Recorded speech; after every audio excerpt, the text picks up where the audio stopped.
Hi friends, పాపం heroine Pooja Hegde full శని దశలో ముందుకు వెళుతున్నట్లు ఉంది. అందుకే కాబోలు ఎన్నో ఆశలు పెట్టుకొని నటించిన రెట్రో సినిమా ఫ్లాప్ అయ్యింది. ప్రజెంట్ ఇలాంటి కామెంట్స్తో పూజ హెగ్డే పై జాలిగా మాట్లాడుతున్నారు జనాలు.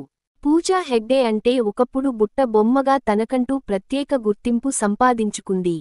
మరీ ముఖ్యంగా ఏ ఈవెంట్కి వెళ్లినా, ఏ షాప్ ఓపెనింగ్ ఫంక్షన్కి వెళ్లినా బుట్ట బొమ్మ అంటూ సాంగ్ ప్లే చేసి మరీ ఆమెను పోగిడేసేవారు.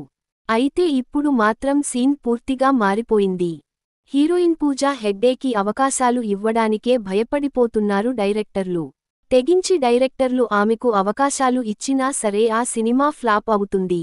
రీసెంట్గా ఆమె నటించిన రెట్రో సినిమా అట్టర్ ఫ్లాప్ అయ్యింది. సూర్యతో స్క్రీన్ షేర్ చేసుకున్నాక ఖచ్చితంగా ఆమె లైఫ్ జిల్జిల్జిగా అయిపోతుంది అంటూ అంతా అనుకున్నారు. అయితే సూర్యతో నటించిన రెట్రో సినిమా ఫ్లాప్ అయ్యింది. దీంతో పూజ హెగ్డే ఖాతాలో మరో బిగ్ ఫ్లాప్ సినిమా పడినట్లు అయ్యింది. హిట్ సినిమా పడితే వెంటనే ఆఫర్స్ ఇచ్చే డైరెక్టర్ ఫ్లాప్ సినిమా పడితే వెంటనే ఇచ్చిన ఆఫర్ని వెనక్కి తీసుకుంటారు. ప్రజెంట్ అలాగే చేశాడు ఒక తెలుగు డైరెక్టర్ అంటూ న్యూస్ తెరపైకి వచ్చింది. పూజ హెగ్డే సూర్య సినిమాలో నటిస్తుంది అని తెలియగానే ఈ సినిమా హిట్ అవుతుంది అని పూజా హెగ్డే తలరాత మారిపోతుంది అంటూ ముందుగానే ఓ సినిమాకి కమిట్మెంట్ తీసుకున్నారట తెలుగు డైరెక్టర్.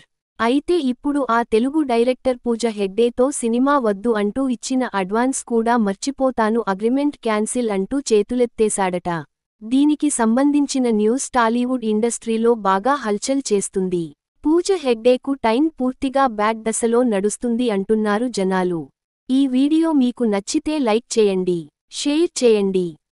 మన ఛానల్ని సబ్స్క్రైబ్ చేయడం మర్చిపోకండి. Bye friends.